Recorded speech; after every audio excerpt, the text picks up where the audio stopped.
Muchísimas gracias por estar en esta mañana con nosotros. Particularmente aprecio a los panelistas que nos acompañan, a Celia, Oscar y Salvador. Pero déjenme decirles que es un tema que a mí realmente me apasiona, me preocupa y me ocupa, porque realmente la migración es un fenómeno que genera tantos áreas de análisis y sobre todo es que desgarra a las familias. Y para mí es muy importante que juntos estudiemos de una forma sistémica cuáles son esas causas que empujan a los salvadoreños a migrar. Sabemos que hay elementos que se ponen en la ecuación cuando una persona toma esa decisión, como puede ser la situación económica, los problemas de inseguridad ciudadana, relaciones familiares, porque también se desea la reunificación, y una cantidad de aspectos que van hasta la búsqueda de la esperanza. Pero por el otro lado, sabemos que esto es un drenaje a todo el talento, la creatividad y las relaciones familiares que se están destruyendo a través de esa decisión. Así que considero que en esta mañana vamos a aprender muchísimo, vamos a considerar diferentes puntos de vista y juntos vamos a poder también, luego desde nuestras diferentes instituciones, ver qué más podemos estar haciendo para evitar esta situación, pero sobre todo para voltearnos a ver a nosotros mismos como sociedad y decir, adentro de El Salvador, ¿qué más tenemos que hacer? Tenemos que considerar una nueva forma de relacionar el Estado con el ciudadano, también de integrar a la juventud a mejores oportunidades, a que hayan mejores servicios públicos, es decir, es una mirada también hacia adentro. Así que para mí es un honor, voy a estar sumamente interesada en escucharlos a ustedes y gracias a todos los que nos acompañan, que a través de sus preguntas también nos ayudarán a enriquecer este evento. Gracias. Bienvenidos a este webinar. Estamos sumamente contentos de tener a estos tres panelistas que además son amigos y colegas nuestros, y en el caso de Salvador, que con OIM siempre hemos estado muy de cerca trabajando, FUSADES y OIM. Les voy a explicar un poco la dinámica para que todos nos ubiquemos en lo que viene. Primero, cada panelista va a tener 10 minutos para hacer un planteamiento general de la situación y después de ese planteamiento vamos a abrir el espacio para poder hacer un conversatorio a partir de las preguntas que ustedes nos envíen. Así que por favor, a medida ellos vayan presentando sus puntos de vista, ustedes pueden irme escribiendo en la sección de preguntas y respuestas todas las preguntas que tengan, porque a mí me van a ser muy útiles para poder canalizarlas a los invitados y que ellos puedan responderles. Así que vamos a comenzar primero con Celia Medrano. Nos haces primero tu planteamiento, por favor. Muy buenos días, saludar a Salvador, a Oscar, saludar a todos los integrantes del equipo de FUSADES, saludarte a ti, Helga, y agradecerte esta invitación. Hay una serie de aspectos que en 10 minutos tengo que tratar de abordar y dejar algunas preocupaciones, pero también algunas ideas que pudieran orientarnos al título de este foro, que va en un enfoque más propositivo. No obstante, no podemos dejar de subrayar de que alrededor del 60% de salvadoreños que viven en los Estados Unidos no posee un estatus migratorio regular permanente, y también a la concentración de empleos que nuestra diáspora en su mayoría ocupa en Estados Unidos son de menor calificación, a jornaleros en la construcción, jornaleros, servicios personales como servicio doméstico, cuidado, limpieza, mantenimiento, y ese estrato ocupacional emplea más del 50% de las personas que no poseen un estatus migratorio regular en ese país. No obstante, tenemos que introducir dentro del análisis dos aspectos que no estaban hace poco tiempo. Uno, la presencia del COVID-19, una pandemia de alcance mundial que afectó precisamente a estos sectores de servicios donde está concentrada la mayoría de salvadoreñas y salvadoreños en los Estados Unidos y que ha afectado nuestras economías y por algún momento tuvimos la idea de que había logrado disminuir, frenar la migración irregular hacia los Estados Unidos proveniente de El Salvador y los otros dos países del Triángulo Norte de Centroamérica.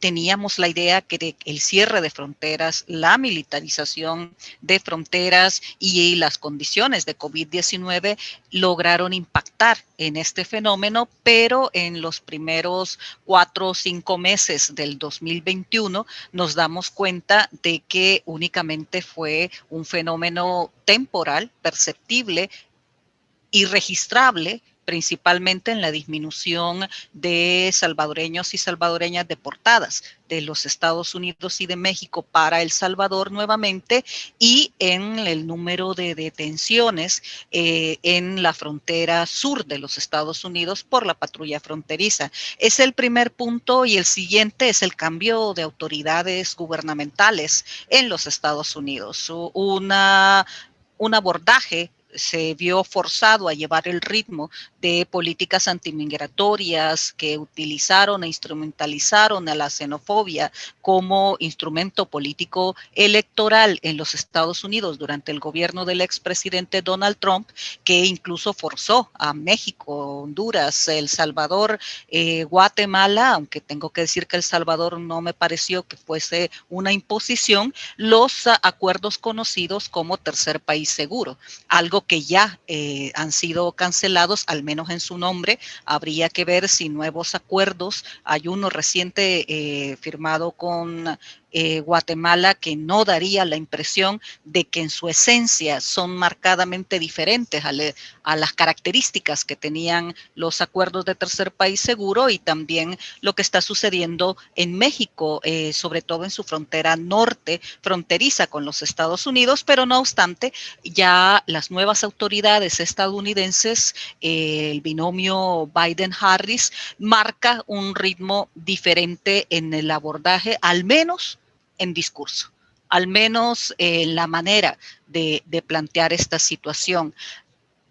Esto, la creciente solicitud de refugio por parte de salvadoreños y otros centroamericanos y ahora el aumento de nicaragüenses solicitando refugio en México es un tema que nos debe de generar preocupación. Las autoridades oficialmente en El Salvador han asegurado que ha disminuido en un 80% el flujo migratorio de salvadoreños hacia los Estados Unidos. No es cierto, se está confundiendo.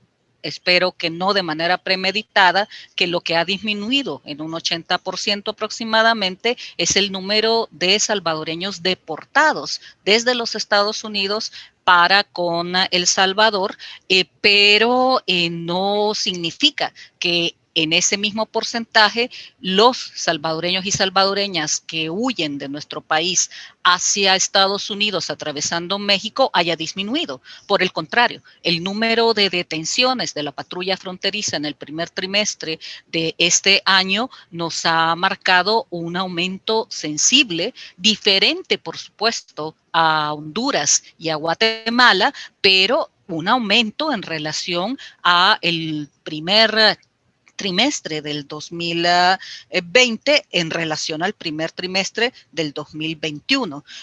Los niños y niñas no acompañados migrantes que son detenidos en la frontera sur han aumentado casi al doble el número de núcleos familiares, de unidades familiares que son detenidas en frontera en Estados Unidos y prácticamente el triple en comparación al, repito, el primer trimestre 2020 en relación al primer trimestre 2021 de lo que se registra en Estados Unidos como migrantes que viajan solos, que están en las edades de 23, 24 años hasta los 40 aproximadamente. Entonces, no podemos asegurar de que ha habido una disminución de migrantes salvadoreños que se están moviendo o continúan moviéndose hacia los Estados Unidos. México detuvo alrededor de 6 meses las deportaciones el año pasado de salvadoreños y salvadoreñas, principalmente por razones de COVID. Estados Unidos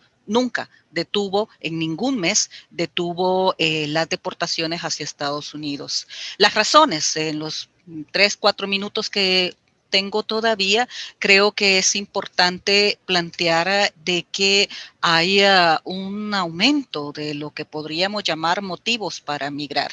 Lo que tenemos son resultados de encuestas que son giradas en la Dirección General de Migración y Extranjería, donde a la persona deportada se le pregunta por qué se fue.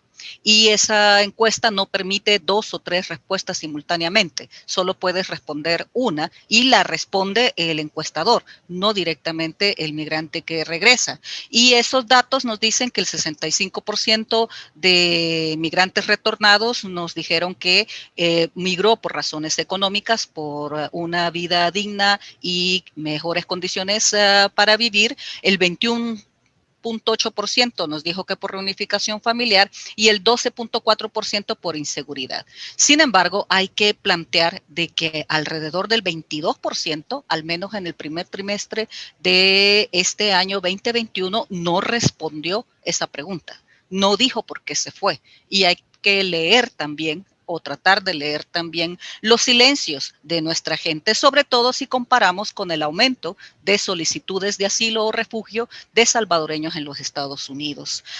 Termino con plantear de que en esas razones estamos registrando un aumento en relación al primer trimestre del año pasado con el primer trimestre del 2021 de desaparecidos, 80 casos más registrados oficialmente de avisos y denuncias de personas desaparecidas, 20 casos más en relación al primer trimestre del año pasado con el actual, 20 casos más de feminicidios,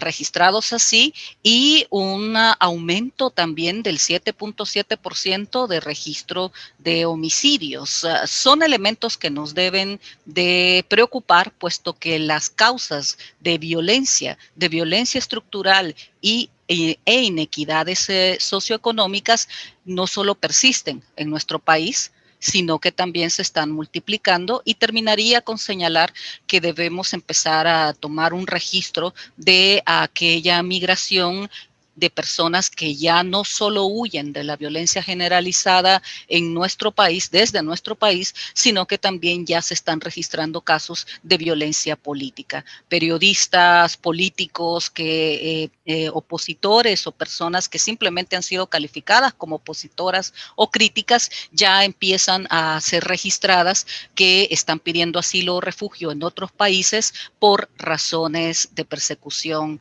o de inseguridad política. Gracias. Muchas gracias, Celia. Me encanta que has señalado como 2 aristas, el tema del incremento de los migrantes en la frontera sur, los motivos económicos y de violencia que hacen que esto ocurra, y por último señalas el tema del registro de la información. Vamos a ver qué piensa Óscar Chacón. Le pedimos que haga su planteamiento también en 10 minutos.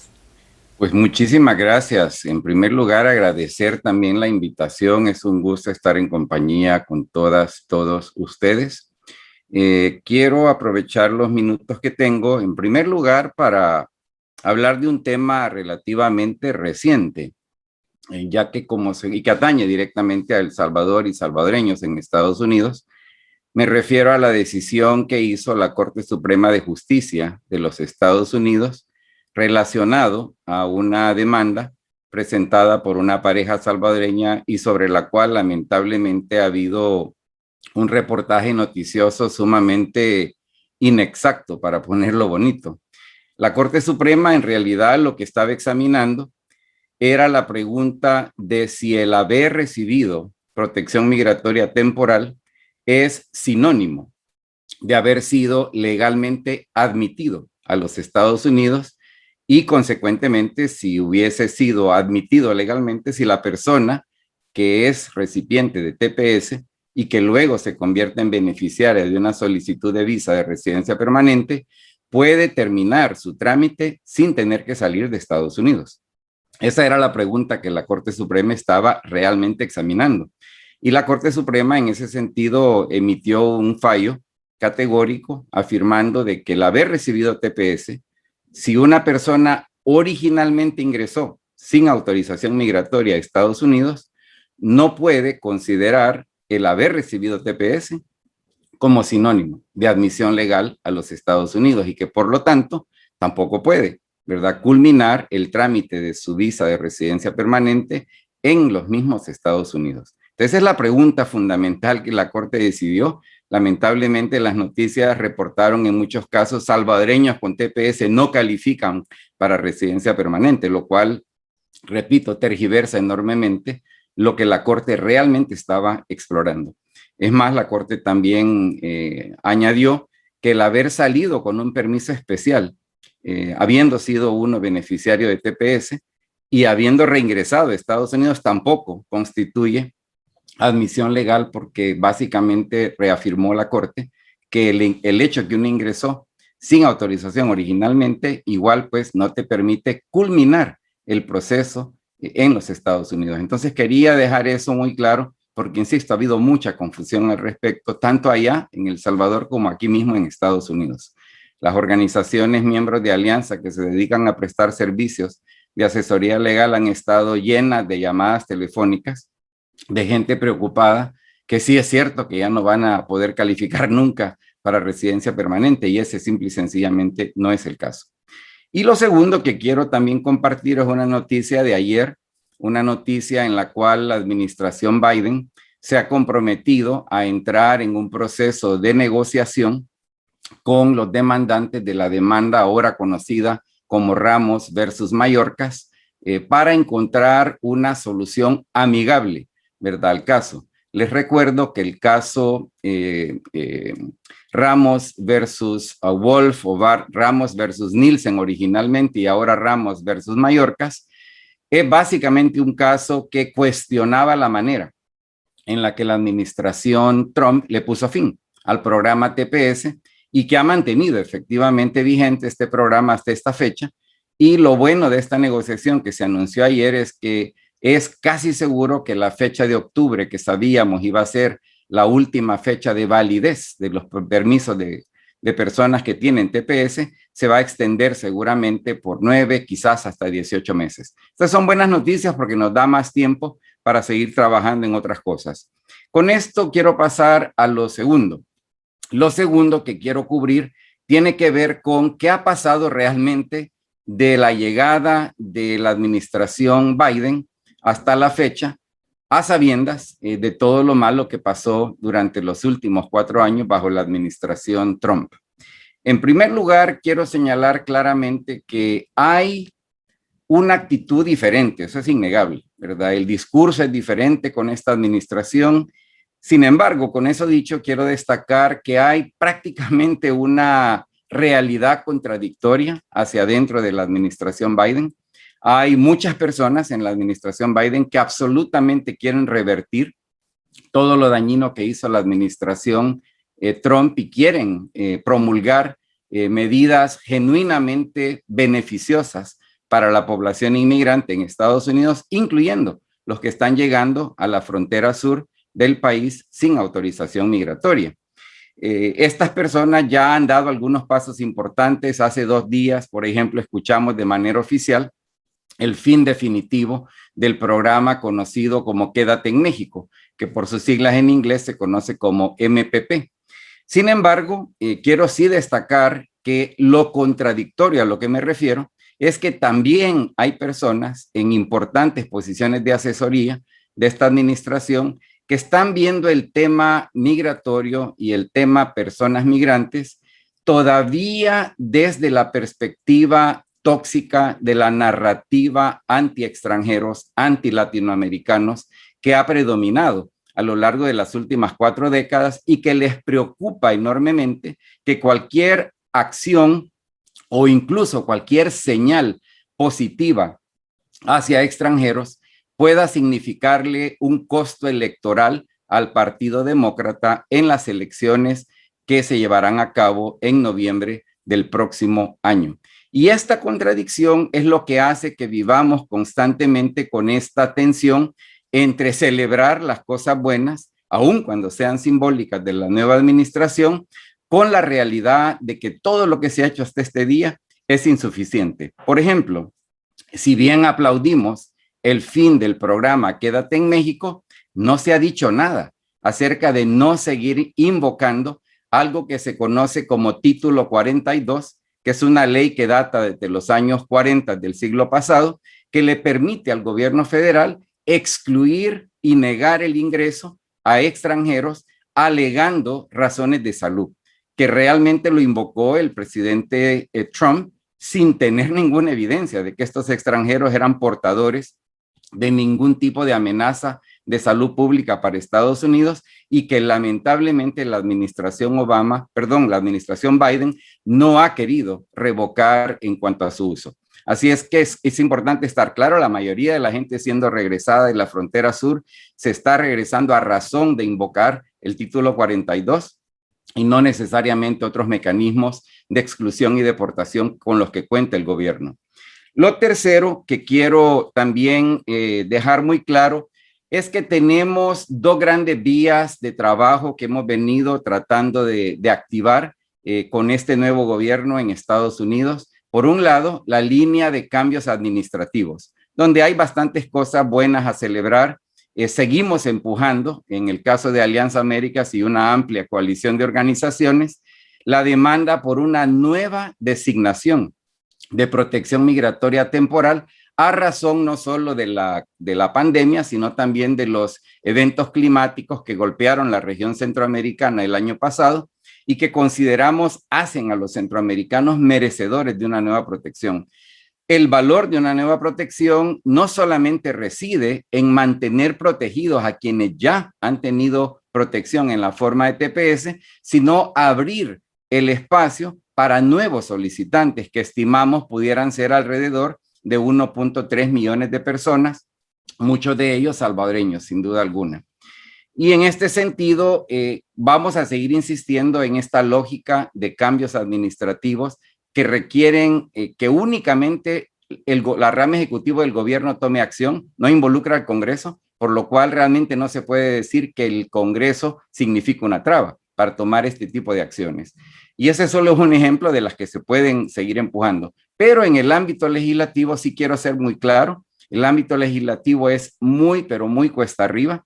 Todos creo que sabemos que el Senado de los Estados Unidos sigue estando dividido a la mitad, 50 republicanos, 50 demócratas, y lo vimos hace apenas 2 días con una propuesta de ley de muchísima importancia para el Partido Demócrata que tiene que ver con el derecho al acceso al voto en Estados Unidos, que fue derrotada en el Senado de Estados Unidos, aún con esta realidad de 50 y 50, porque no se puede utilizar el mecanismo especial que permite pasar leyes con únicamente 51 votos. Y en este sentido vemos muy difícil el panorama de cambios legislativos de gran envergadura en el curso de este año y probablemente extendido hacia el próximo, lo cual abre una posibilidad que queda realmente como único camino, y es el buscar conseguir aprobar cambios en la ley por medio de un proceso conocido como apropiación presupuestaria, que en esencia nos permitiría la posibilidad, no la certeza, pero la posibilidad de conseguir cambios de alcance limitado que pudieran ser de beneficio para poblaciones, incluyendo los beneficiarios del TPS. Así es que creo que me quedo ahí porque justo terminé ahora con mis 10 minutos. Así es que muchas gracias, Helga. Sí, y me encanta que han sido bien disciplinados con el tiempo. De tu planteamiento me llama mucho la atención el tema de las contradicciones en el Partido Demócrata. En cuanto se tiene la posición de favorecer a los migrantes, está esta visión anti-extranjeros, y por otro lado la importancia de lograr cambios administrativos que vayan abriendo camino para que muchos de los migrantes puedan tener la posibilidad de quedarse en el país. Y tú mencionas 1.3 millones de personas que podría abrirse esa posibilidad. Así que muy interesante tu presentación, y vamos a pasar al planteamiento de Salvador. Adelante, Salvador, con sus 10 minutos. Muchas gracias, Celia, y espero ser yo también disciplinado en términos del tiempo. Y antes de iniciar, pues muchísimas gracias por la invitación a unirnos a este importante foro, y un gusto saludar a mis copanelistas Celia y Oscar, con quien hemos compartido en diferentes momentos, diferentes espacios.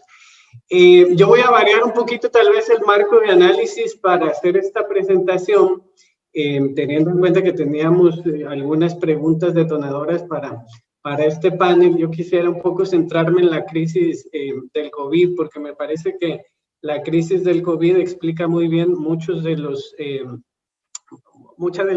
cambios que estamos viendo en la realidad migratoria, que hemos visto particularmente el año pasado. Así es que voy a partir tal vez de ese marco de análisis para presentar algunas reflexiones con respecto a lo que han sido los impactos del COVID para las migraciones, y también cuáles podrían ser los impactos un poco más a mediano plazo, a largo plazo. En inicio, pues como todos sabemos, señalar y subrayar que el COVID-19 es una crisis, pues evidentemente con efectos multidimensionales y además multitemporales, y creo que eso hay que señalarlo, subrayarlo con suficiente atención, porque hay que analizar, digamos, todas estas dimensiones y todos estos efectos a lo largo del tiempo que estarán siendo provocados como consecuencia del COVID-19, y asociarlo incluso también con algunos de las crisis ambientales que estamos enfrentando, y particularmente con los efectos de las emergencias que, como destacaba Oscar en su presentación, también desencadenarán una serie de cambios en los patrones migratorios y en los efectos que estas crisis tienen en general con las personas migrantes. En términos generales, pues hay que señalar que el COVID-19, la crisis asociada al COVID-19, ha impactado de forma muy desigual a las diferentes poblaciones, y una de ellas, sin duda, de las más afectadas han sido los migrantes y los familiares de las personas migrantes. Creo que es importante señalar que hay un efecto muy distinto entre las poblaciones de nacionales y las poblaciones de migrantes en cuanto al tema de la COVID-19.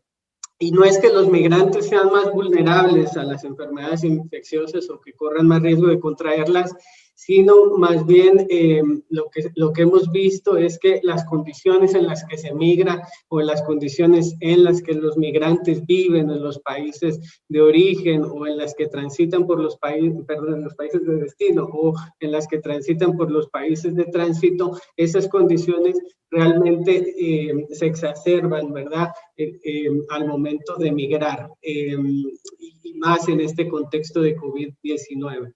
En un inicio de la crisis, lo que vimos fueron fuertes restricciones en los niveles de movilidad, y eso originó particularmente el año pasado una serie de dificultades, pues, para que las personas pudieran migrar no solamente, digamos, hacia los países de destino, sino también a los países de origen cuando querían regresar. En ese sentido, la OIM atendió miles de casos de personas varadas que, por ejemplo, perdían su trabajo y se encontraban varadas en un país de destino sin ninguna opción laboral, y eso provocaba mucha vulnerabilidad. Así es que, increíblemente, digamos, la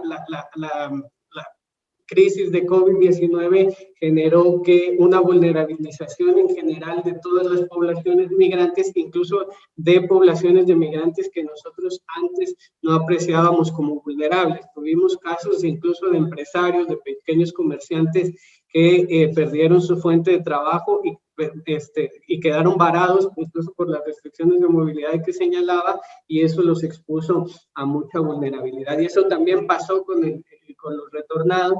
Vimos incluso casos de migración irregular hacia el sur, ¿verdad? Dado que las fronteras estaban cerradas, vimos casos de guatemaltecos, de salvadoreños, migrando irregularmente hacia su propio país de retorno, e incluso en algunos países restricciones totales para el retorno de algunos de los migrantes. Así es que, en general, como lo señalaba, pues lo que hemos visto es una vulnerabilización de todas las poblaciones migrantes, y ahorita entramos un poco a las más vulnerables, y a la situación que presentaron muchos de los migrantes, particularmente en los lugares de destino. Creo que es importante, como señalaba al inicio, destacar que la crisis asociada a la COVID-19 tuvo diversos impactos en diferentes niveles y en diferentes ámbitos. Está, por supuesto, el tema socioeconómico, el tema de salud mental, que fue fuertemente impactado por la COVID. Tenemos el tema también de las remesas, el tema de los retornos y el tema de cómo la COVID-19 afectó específicamente a algunas poblaciones de migrantes que tradicionalmente han sido más vulnerabilizadas, como las mujeres y los niños. El impacto de la COVID-19 también, como señalaba al inicio, es multinivel. Hay un nivel micro que impacta específicamente a las personas, a los migrantes individuales, a los refugiados, a las familias, a sus comunidades. Hay un nivel más medio, más meso, que tiene que ver con cómo se gobierna la migración en contextos específicos de pandemia, cómo se aterrizan las normativas sanitarias, las normativas económicas, y por otro lado un nivel macro que tiene que ver más con el impacto a largo plazo, con el desarrollo, y vamos a entrar un poquito a detalle de esto si el tiempo nos lo permite.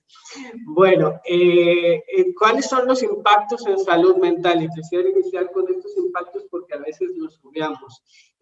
Creo que en general lo que hemos observado a partir de las entrevistas que hemos tenido con muchos migrantes, especialmente con migrantes retornados acá en El Salvador, es que en general las personas migrantes se enfrentaron como consecuencia de la pandemia mucho miedo, mucha ansiedad, mucha confusión, frustración, enojo y también retraimiento. Vimos a personas migrantes, particularmente al inicio de la pandemia, con altos niveles de angustia en los países de destino, ¿verdad? Por sus familiares en los países de origen, por ejemplo. Vimos a muchos migrantes muy angustiados por su propia salud, por lo que les iba a ocurrir, teniendo que salir muchas veces al exterior, ¿verdad? Fuera de sus casas para hacer su trabajo. Una gran preocupación también asociada al tema de acceso a suministros y medicamentos. Y vimos, por ejemplo, lo que sucedió al inicio en algunos países de destino, en donde los migrantes no tuvieron acceso a esos tratamientos, a esos hospitales, a esas instituciones de salud. Vimos también al inicio muchas pérdidas, una gran pérdida de trabajos, de puestos de trabajo. Muchos de nuestros migrantes en los Estados Unidos pues trabajan en sectores que fueron particularmente impactados al inicio de la pandemia, como la construcción, como los servicios, como las ventas. Así es que vimos mucha pérdida de trabajo, y esto asociado a la angustia por lo que está pasando con los familiares en los países de origen, pues exacerbó el detrimento, ¿verdad?, que hubo en la salud mental de los migrantes. También vimos una incapacidad en general para mantener el rendimiento laboral, también muy asociado a los impactos en salud mental. Y en buena medida creemos que el crecimiento que se dio en las remesas está explicado a partir, digamos, de toda esta angustia que se generó en los países de destino con respecto a lo que estaba sucediendo con las familias en los países de origen. También, pues, tuvimos muchos casos de incluso crisis, ¿verdad? Crisis de parte de los migrantes en relación a lo que iba a suceder con sus familias, en particular teniendo que dejar a los niños en sus casas. Así es que eso también es otra variable que impactó la salud psicosocial de los migrantes. Por otro lado, pues también vimos un impacto en las remesas, como ya lo señalaba anteriormente, vimos un crecimiento del 7.9%, del 4.8% en el crecimiento de las remesas, comparando, digamos, el año 2020 con el 2019. Estas remesas, pues, generaron evidentemente un impacto positivo en las economías, pero sobre todo tuvieron un efecto paliativo. Las remesas se volvieron una póliza de seguro, ¿verdad? Ante estos impactos que estaba teniendo la pandemia, fueron un seguro no solamente de desempleo, sino un seguro de salud para las familias de estos migrantes, y también, bueno, esto todavía tenemos que analizarlo más, pero seguramente este crecimiento en las remesas tuvo también un impacto muy positivo en términos de asegurar la permanencia de los niños en las escuelas, es decir, a través de esta contención de las remesas en las consecuencias de la crisis, pues se pudo asegurar seguramente la permanencia de muchos niños y niñas migrantes. En términos de las tendencias migratorias, bueno, como lo señalaba Celia durante su presentación, realmente los datos del flujo son un tanto inciertos, sobre todo porque en buena medida los flujos de migrantes son bueno, muchos de los flujos son irregulares y que en ese sentido no se registran adecuadamente. Los datos que tenemos efectivamente son los datos de retornados. Lo que vimos fue una caída sustancial de más del 60% en el número de personas retornadas, tanto de México como de Estados Unidos. Y esto, pues muy probablemente tiene que ver con lo que señalaba Celia de una interrupción en las deportaciones desde México y una reducción en el ritmo de las deportaciones desde Estados Unidos, pero también muy probablemente con una reducción en general del flujo de migrantes. Y esto tiene que ver con el hecho de que, bueno, probablemente hubo algunas mejoras a nivel de percepción del futuro del país. Esto es complicado, tiene que ver un poquito con percepciones, con cuestiones subjetivas, y muy probablemente también con una relativa mejora en los niveles de seguridad, pero sobre todo tiene que ver con el hecho de que, por lo que pudimos apreciar a través de diferentes estudios que realizamos, pues básicamente muchos de los migrantes lo que hicieron fue cancelar sus planes de migración hasta que las condiciones de salud mejoraran. Es decir, la intencionalidad de emigrar varió significativamente como consecuencia del COVID. ¿Qué quiere decir esto? Bueno, que probablemente veamos, como hemos visto ahora al inicio de este año, un incremento en los flujos migratorios. Y bueno, creo que estoy ahí justo en el tiempo, así que voy a cortar aquí. Tenía varios temas más y después probablemente podamos un poquito más abordar el tema de los retos en reintegración, que me parece que es otra de las preguntas muy pertinentes que tendremos que abordar en este foro. Gracias. Muchas gracias, Salvador. Me ha llamado mucho la atención que usted se ha concentrado en el tema del impacto de COVID-19 y los efectos en la migración, y que ha destacado mucho el tema de la salud mental, que muchas veces se pone en un segundo plano, y además los impactos multinivel, a nivel de la persona, a nivel de las normativas institucionales y los impactos en el mediano y largo plazo. Sí, sumamente interesante. Vamos a abrir el espacio para el conversatorio y he recibido ya varias preguntas. Hay como 3 o 4 preguntas que tienen que ver con la relación Estados Unidos, especialmente lo que tiene que ver con el enfoque de esta relación y los cambios en la política exterior y la legislación. Así que le voy a dar la palabra primero a Óscar Chacón para que nos responda sobre precisamente esto. ¿Cuál es el reenfoque de la política exterior de Estados Unidos hacia El Salvador y Centroamérica? Muchas gracias, Elga, con mucho gusto. Bueno, en primer lugar, creo que es importante señalar que desde la campaña electoral del año pasado, el entonces candidato Joe Biden prometió un reenfoque de los Estados Unidos en cuanto al tema migratorio se trata, para pasar de únicamente enfocarse en los síntomas, como él lo describía, y realmente ver el tema de factores causantes, ¿verdad?, de la migración, o lo que en inglés llaman root causes of migration. Entonces, en ese sentido, desde la campaña ya era interesante escuchar este enfoque, ¿verdad? Yo tengo casi 40 años de estar trabajando en estos temas y nunca había escuchado a un candidato presidencial hacer una promesa de ese tipo.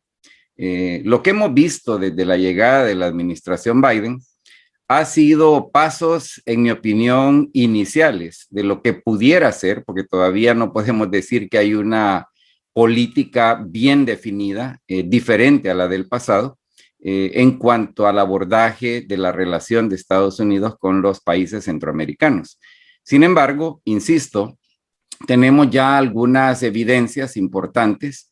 En particular, hubo una entrevista bastante minuciosa con Juan González, una de las personas más cercanamente vinculadas a la formulación de esta nueva postura, que tiene que ver no solamente con el tema migratorio, sino, como bien hemos señalado en Alianza Américas, las causas de la migración irregular son también las causas de que tengamos países con tantos déficits, ¿verdad? En el ámbito de equidad económica, en el ámbito de bienestar social, en el ámbito de seguridad jurídica, etcétera, etcétera, etcétera, ¿verdad? Para no hablar de todos los síntomas que padecemos.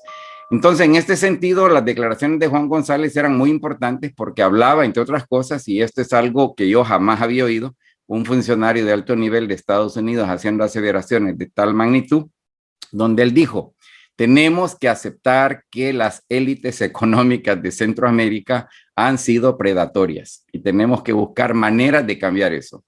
Decía también, necesitamos cambiar la política tributaria para que estos países puedan recaudar el recurso público suficiente para poder darse a la tarea de cambiar estas naciones en naciones llenas de oportunidades de donde nadie se quiera ir. Entonces, insisto, estas no son declaraciones típicas, ¿verdad?, de un alto funcionario de los Estados Unidos. Sabemos también ahora que la vicepresidenta Kamala Harris ha sido encargada de todo el paquete de la relación con Centroamérica y México y la implicación migratoria que esto tiene.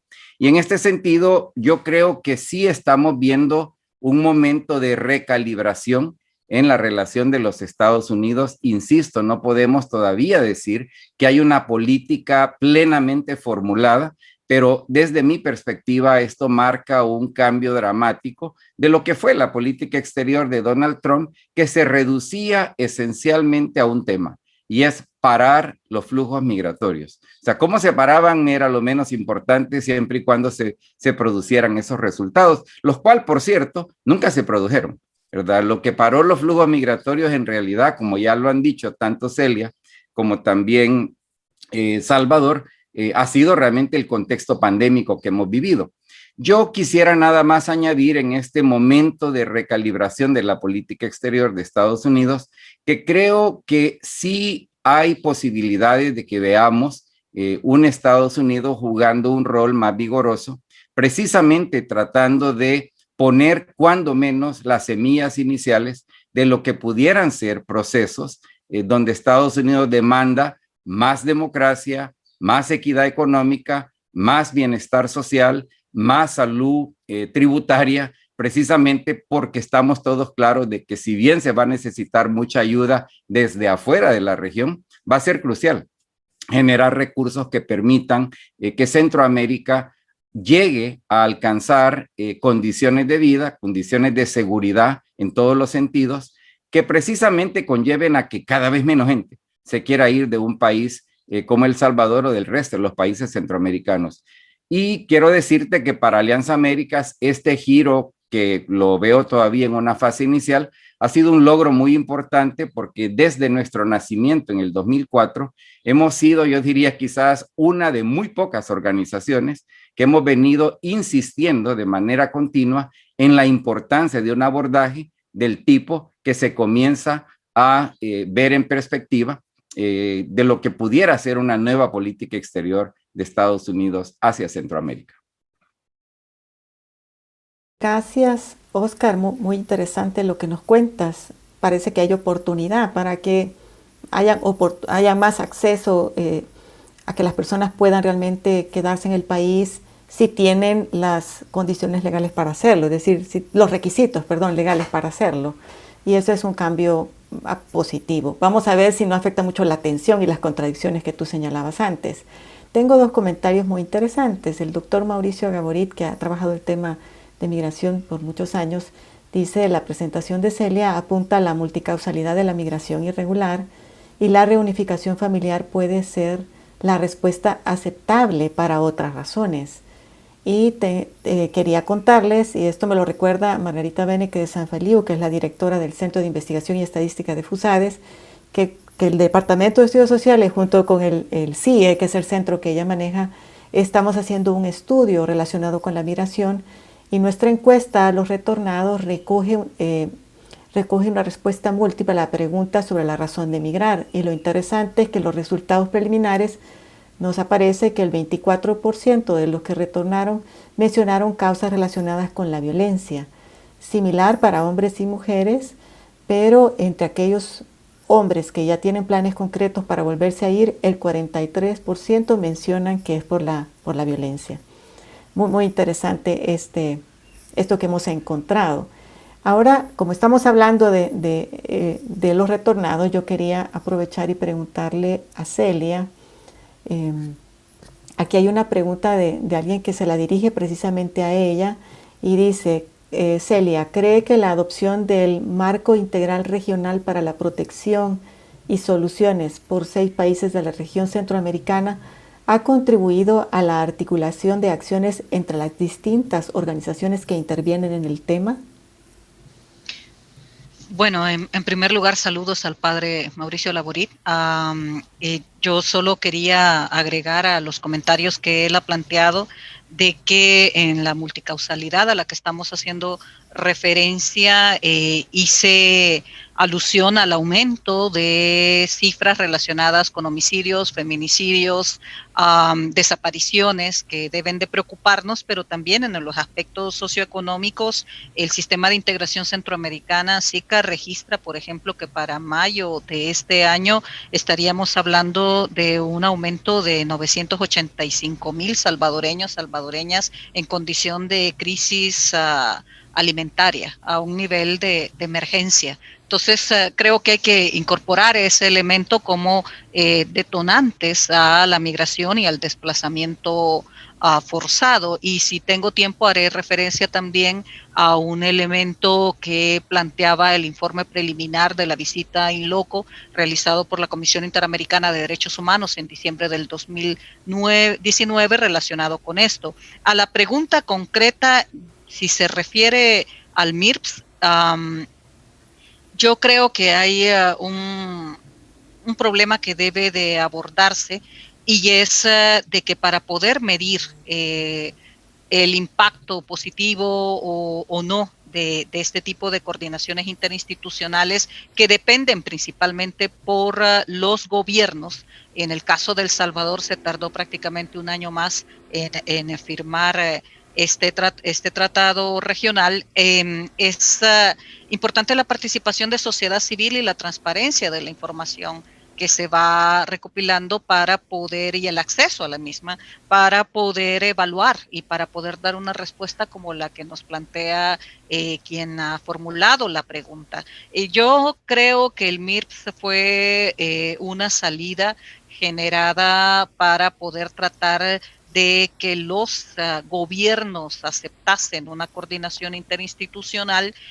No obstante, pienso de que hay otros elementos más importantes que ya son acuerdos interregionales, interestatales, que deberían de tener mayor fuerza. No hay que olvidar que los países centroamericanos, los estados centroamericanos, son suscriptores de normativa de tratados internacionales relacionadas o que pueden relacionarse al tema de migraciones y a los derechos tanto de migrantes en países de destino, tránsito y origen, que debería de ser de mayor relevancia desde la perspectiva del cumplimiento de los estados como titulares de deberes en derechos humanos al respecto.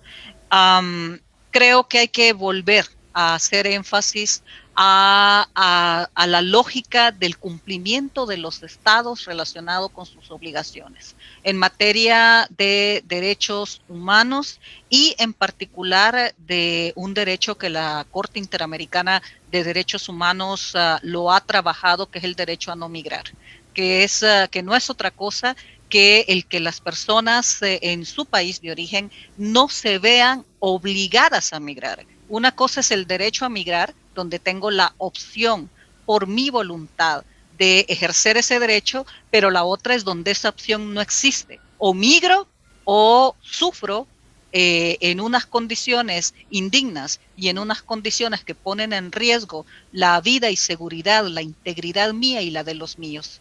Y creo que eso es importante plantearlo. Y precisamente por eso la Comisión Interamericana de Derechos Humanos subraya esto y hago alusión a las personas desplazadas internas por violencia, que en muchas ocasiones he afirmado de que una política capaz de implementar de manera integral la atención a víctimas de violencia en nuestros países es de las mejores opciones que puede redundar en la disminución de la migración, porque las personas desplazadas por violencia no toman la decisión de migrar de un primer momento.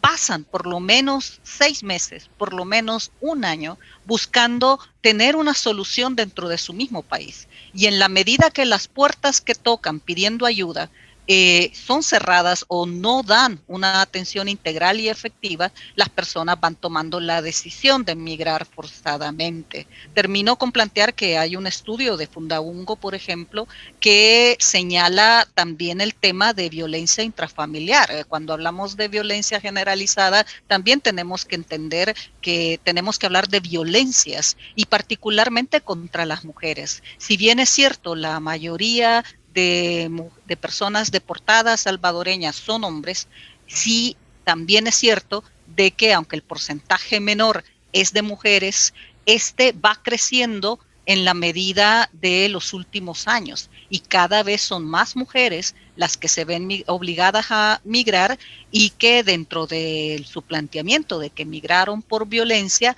muchas veces hacen referencia a la violencia intrafamiliar, a la violencia doméstica, y va aumentando, Salvador podrá confirmar este dato, y va aumentando el número de niñas que migran irregularmente no acompañadas.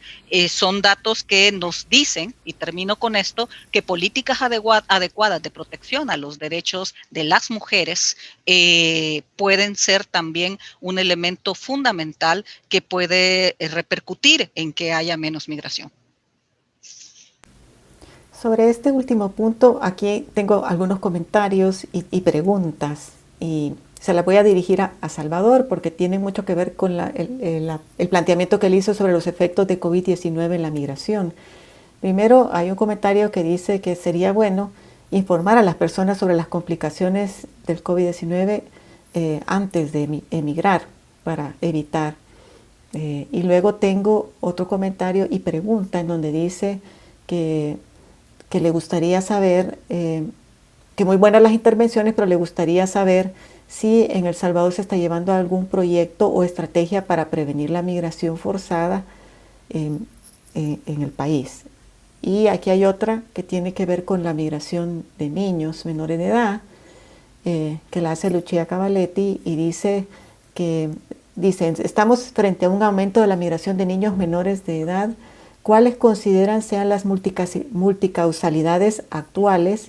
Y ella quiere saber si existen políticas públicas de trabajo multidisciplinario entre instituciones de El Salvador para la protección de los derechos de estos menores migrantes en aquellos territorios como México y Estados Unidos.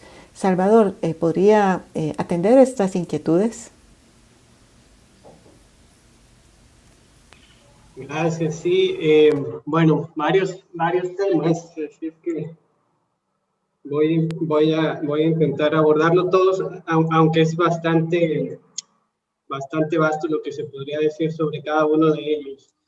Y bueno, yo creo que en términos generales, en relación a las posibilidades de informar sobre las complicaciones del COVID a la población migrante, pues me parece que un poco lo que hemos estado observando es lo que ha sucedido con la población en general. Es decir, en general lo que detectamos es una suerte de baja de guardia, ¿verdad? Con respecto al tema de COVID. Me parece que un poco eso es lo que hemos estado apreciando. Sin embargo, es interesante ver que la población migrante sí está bastante consciente del tema de COVID-19. Incluso nosotros, en el contexto, por ejemplo, de las caravanas, vimos a personas que integraban las caravanas en Honduras, siendo particularmente conscientes de este tema. Incluso migraban con los propios tapabocas y demás, ¿no? Bueno, obviamente con muchas limitaciones, pero hay una conciencia de la gente, porque la gente sí se informa, ¿no? Cuando opta por migrar. En donde vemos un poco tal vez la brecha más grande es en el tema, por ejemplo, de información sobre las opciones que tiene la población migrante de acceder a los servicios de salud y a la atención si, por ejemplo, se contagia de COVID. Esto lo vemos con particular preocupación, por ejemplo, en el caso de México, en donde, por ejemplo, hay un problema ya, por ejemplo, de sistema en el registro para poderse registrar a la vacuna. Entonces, por ejemplo, en términos de tratamiento, de vacuna y todo eso, sí hay varias brechas importantes por abordar. La gente, particularmente, como digo, en los países de tránsito, no está muy al tanto de si puede o no acceder a la vacuna, al tratamiento. Hay un tema, incluso, como decía, en el sistema de registro. El sistema de registro solamente permite un homoclave que se mete ahí, ¿verdad? Así es que hay un problema de acceso, y yo creo que ahí tenemos muchas brechas por cubrir, y eso no es privativo solamente, digamos, del caso de México, sino también, pues, incluso afecta a los migrantes, por ejemplo, que viven en El Salvador. Hemos visto casos de hondureños, hemos visto casos de nicaragüenses, y es importante, pues sí, poder abordar con un enfoque de migraciones este tema de prevención y tratamiento de la COVID. Por otro lado, en cuanto a proyectos para prevenir la migración forzada, pues bueno, hace pues más de un año se aprobó la ley de El Salvador para la atención del desplazamiento forzado. Es una ley que todavía pues tiene que implementarse efectivamente en el país. No es sencillo. Nosotros sabemos que el tema de migración forzada es muy complicado. Celia nos puede referir cuán complicado es, el tipo de programas que se tienen que desarrollar. Se necesita mucha inversión, se necesita mucha cooperación, mucha coordinación de parte de una serie de instancias, y realmente es una temática que cuesta resolver en todos los países. No hay ninguno en donde haya habido una solución sencilla para estos temas, y en particular en el caso de El Salvador, pues la migración forzada tan asociada a grupos con amplia presencia territorial y además grupos pandilleriles, es más difícil de abordar, porque no se cuenta con muchos modelos para abordar este tipo o estas características de la migración forzada. Así es que tenemos esta ley, tenemos pendientes en el tema de implementación de la ley, y yo creo que también tenemos una deuda en cuanto a entidades de cooperación internacional abordando el tema y apoyando proyectos de este tipo. Y en el tema de migración de niños y niñas, pues efectivamente, digamos, y por eso yo quise en mi presentación abordar mucho las migraciones desde el tema de pandemias, porque realmente el año 2020 fue sumamente excepcional. ¿verdad? Entonces vimos una caída sustancial en los flujos de retorno, ya señalaba, muy probablemente una caída muy importante también en el flujo general de migración. Entonces, tal vez la situación de 2020 no sea la mejor para apreciar la realidad migratoria, digamos, más permanente, ¿no? En ese sentido, me voy a apoyar un poco más en los datos de 2019. En el caso de 2019, nosotros lo que estábamos viendo, y que era un poco lo que señalaba Celia durante su intervención, es que para la población específica de niños y niñas, el tema de violencia era referido con mucha más sensibilidad como el factor predominante en su decisión de migrar, ¿verdad? Y entonces lo que veíamos era que aparentemente en el caso de niñas y niños, la migración, además de tener que ver con la reunificación familiar, también era vista como una estrategia de protección de los niños y niñas, pues en particular ante contextos de violencia, no solo de violencia, digamos, familiaril, sino también de violencia muy probablemente intrafamiliar también, ¿no? Que es un poco lo que se resaltaba. Y en el caso específico de las niñas, esta situación se acentuaba. Y como digo, muy probablemente también relacionada con el tema de violencia intrafamiliar, ¿no? O violencias de otro tipo que afectan más a mujeres y afectan más a niñas. Tenemos pues obviamente que hacer un esfuerzo mayúsculo para atender esta situación y se tiene que hacer un trabajo en este caso, dado que tiene mucho que ver con la reunificación familiar y con la toma de decisiones desde el país de destino, se tiene que hacer un trabajo sumamente fuerte con la diáspora salvadoreña para que los padres, las madres, digamos, tomen las mejores decisiones con respecto a sus niños y niñas y también, digamos, pues estamos muy a la expectativa de lo que se pueda lograr en términos de cambio de políticas migratorias en Estados Unidos para facilitar la reunificación familiar y todo lo que también se puede hacer desde el área consular para apoyarla. Gracias. Gracias, Salvador. Voy a responder a un comentario de Elvia Tapia que me pregunta cuál es el nombre de la encuesta que mencioné y la institución que la levantó. La encuesta es de FUSADES, Elvia, la estamos trabajando el Departamento de Estudios Sociales y el Centro de Investigación y Estadística de FUSADES. Ambos somos de FUSADES. Está en una etapa preliminar, los resultados que les comentaba eran preliminares, pero pronto va a salir a la luz pública en un par de meses quizá, o semanas, vamos a ver cómo vamos, pero les vamos a avisar para que ustedes puedan tener acceso a esa información. Y tengo varias preguntas ahora que están relacionadas más con la parte propositiva de cómo se puede trabajar de manera conjunta entre la administración Biden, Harris y el gobierno de El Salvador y los otros del Triángulo Norte. ¿Qué estrategias se pueden usar para trabajar de manera conjunta y poder atender las causas raíz de la migración? Muchas de las preguntas van en esa sintonía, pero hay una que pregunta cómo podría afectar la lista Engel en esta relación. Y yo quisiera que cada uno de ustedes me diera una perspectiva respecto a esta pregunta, y esta sería ya como la última etapa porque estamos solo a unos 6 minutos de terminar el webinar y en honor al tiempo les voy a dar a cada uno 2 minutos para que puedan hacer un comentario sobre estas inquietudes que tienen nuestros oyentes. Si quieren, comenzamos con Oscar. Muy bien.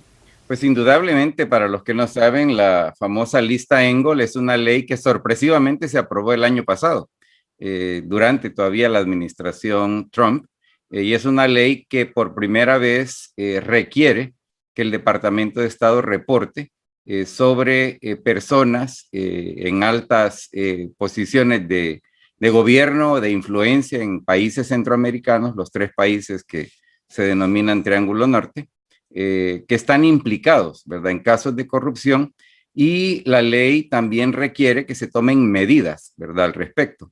Todavía no tenemos la lista, se supone que se publicará muy pronto, está supuesta a salir antes del fin del mes, y pudiera efectivamente convertirse en una fuente más de tensión, porque hay que reconocer la relación entre Estados Unidos y El Salvador en el ámbito gubernamental creo que no ha estado en tiempos recientes en una condición de contradicción como la que ahora vemos. Y es una contradicción que se genera por causas múltiples, pero indudablemente el tema corrupción, el tema impunidad, son parte, ¿verdad?, de este conjunto de factores que hacen que la relación sea tensa.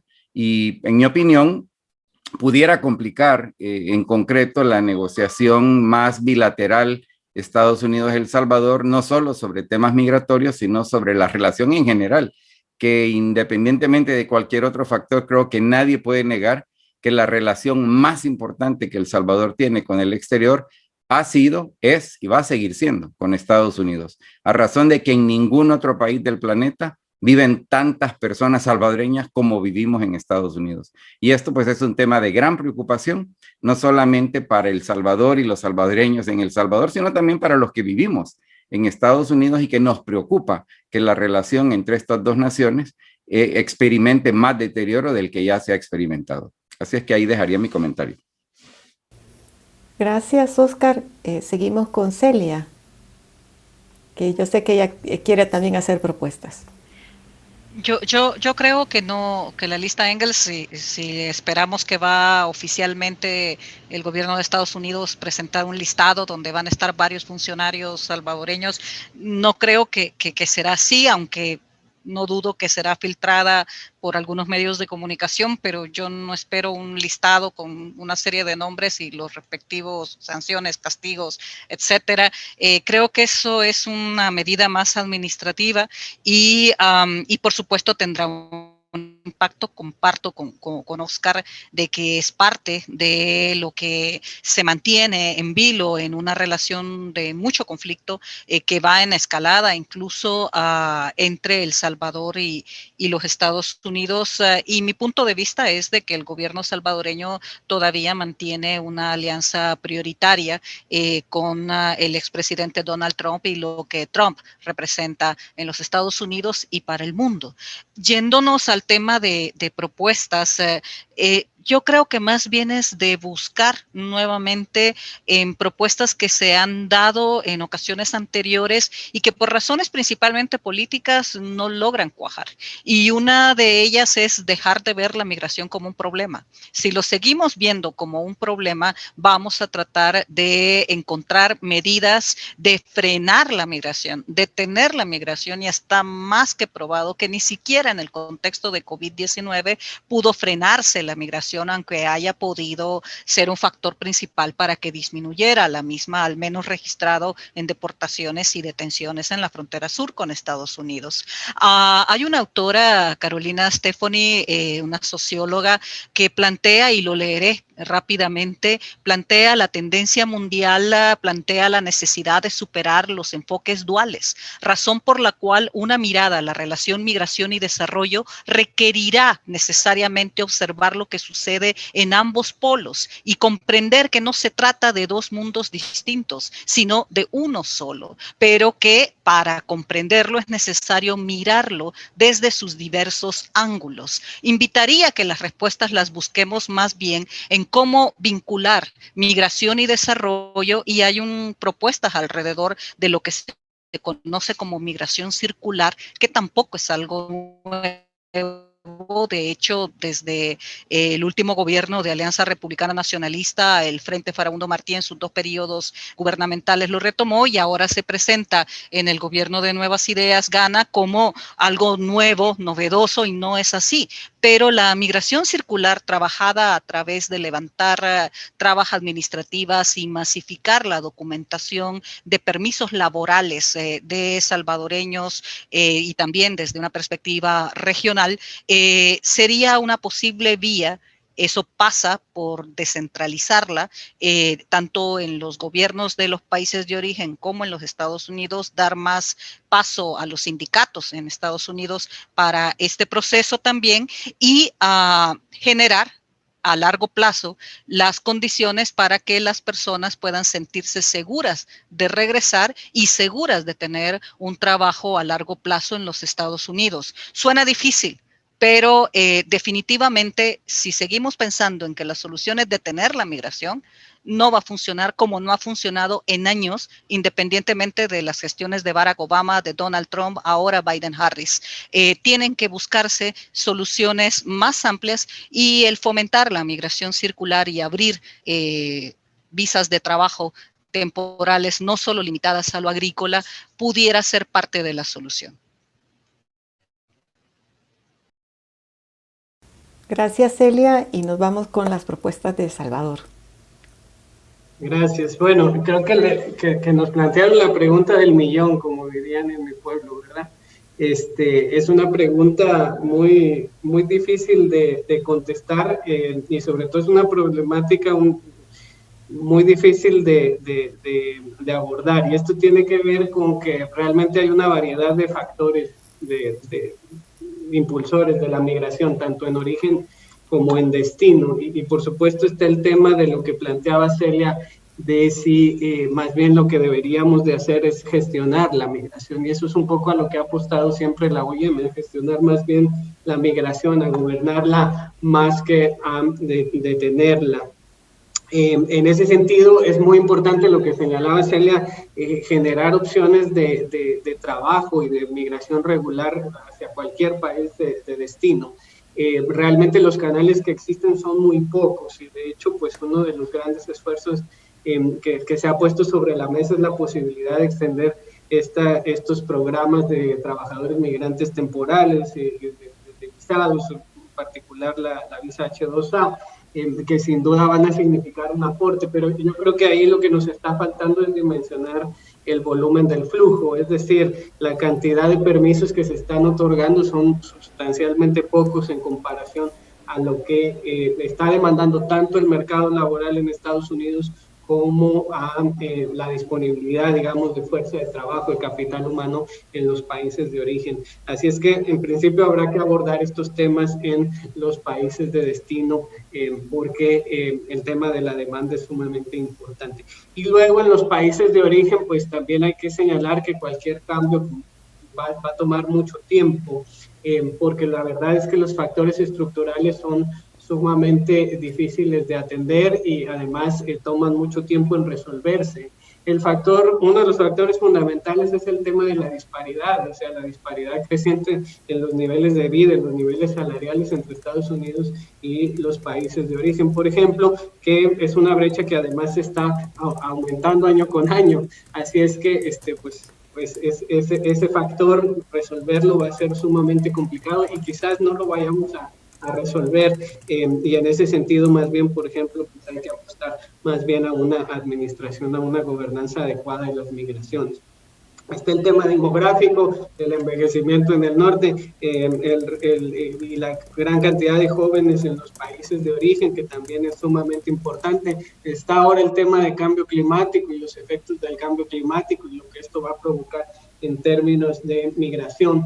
Y por supuesto también está lo que hemos visto a lo largo de la historia de la humanidad, aún y cuando un país mejora sus principales indicadores socioeconómicos,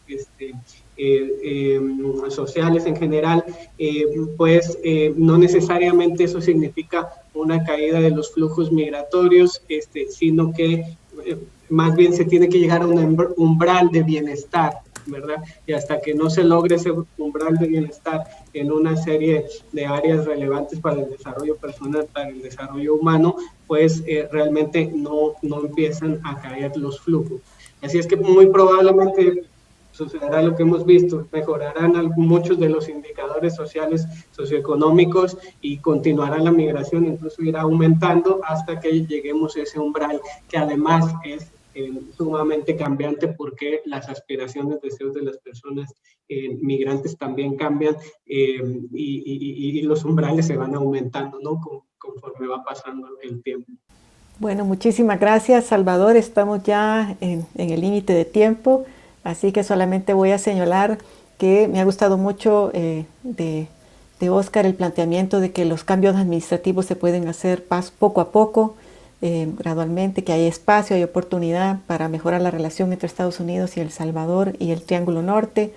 La migración y el desarrollo requiere políticas con perspectiva de mediano y largo plazo, porque como bien dice Salvador, los cambios en los factores estructurales que provocan la migración, pues requieren tiempo.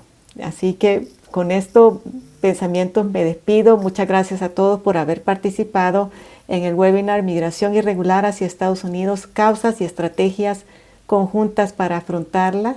Le agradezco mucho a Óscar Chacón, Celia Medrano, Salvador Gutiérrez y por supuesto las palabras que nos dio Claudia al inicio de este webinar.